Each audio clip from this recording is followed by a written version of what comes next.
Hey friends, I'm so glad you found me. I'm Stephanie Carter-Kelley, a physical therapist that uses yoga in just about everything that I do. Each week, I'm sharing physical, mental, and spiritual ways to heal yourself. So this week, we're asking questions about whether or not yoga is good for you if you have back pain, or if you could actually hurt yourself if you have back pain. So the simple answer to both those questions is yes.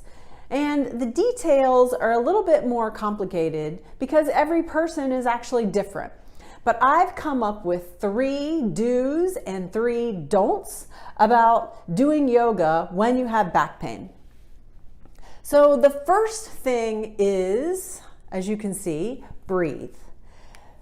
I start every class with several minutes of just deep breathing, with the goal of getting the nervous system calmed down so that people can tune into their bodies.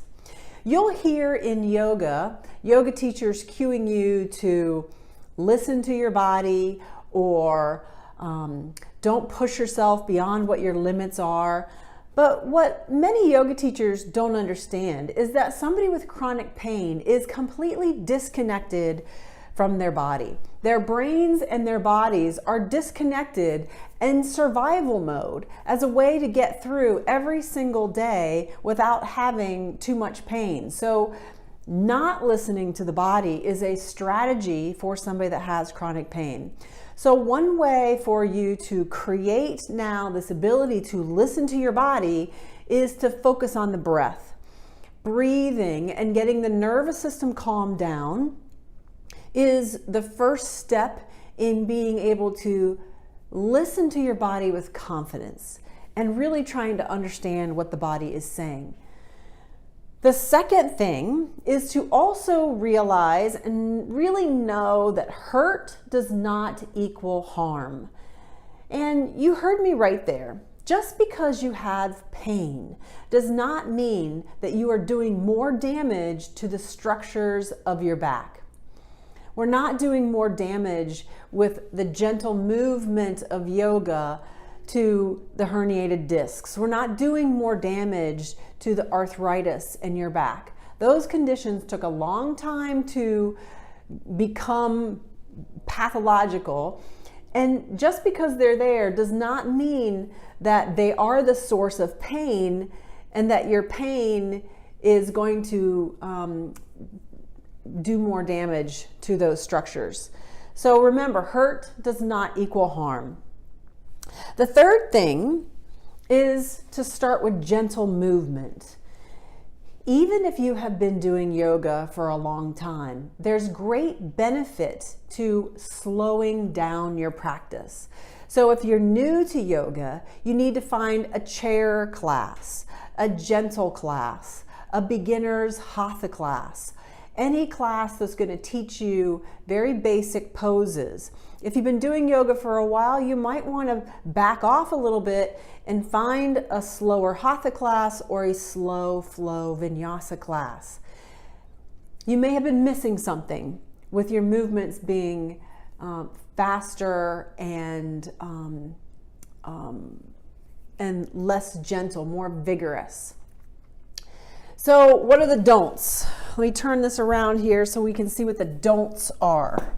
So, don't. We've talked about this a little bit, but you don't want to go fast. You want to slow down and take time to really feel, engage with the body and see what that all feels like.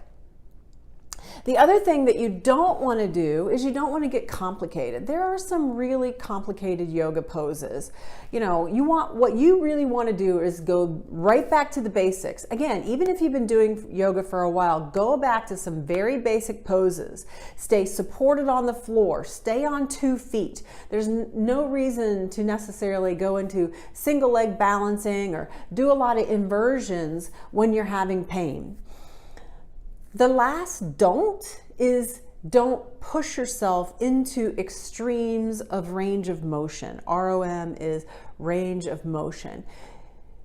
And here's how you know if you're pushing yourself too far. There's cues in your body that will tell you if you're pushing too far. If you can't keep the breath flowing, if you find yourself holding your breath, if you feel that your face is starting to grimace because the intensity of a stretch or the intensity of a pose is too much, then you need to back off. There's nothing wrong with sort of staying in a more gentle, more comfortable way to exercise. In our society, we tend to think more is better. But when you have chronic pain, you don't want to push yourself. You want to begin to gain confidence in your body's ability to gain strength and also to move. And so it really takes going slower, breathing, and paying attention. So one of the ways that you can incorporate all of these don'ts in one package is to leave your ego at the door anytime that you're going to a yoga class, or even if you're stepping onto your mat at home. When we are judging ourselves based on what other people look like, or even when we're judging this body compared to a body that we had in the past, you're going to set your nervous system up to be hypervigilant and set you back into that cycle of pain. So you need to eliminate the judgment, and that really comes with leaving the ego behind. Set it aside for the time being and just really tune into the sensations that you feel in the moment, creating that mindful practice of yoga. So if you're going to get started, you have 3 do's and 3 don'ts.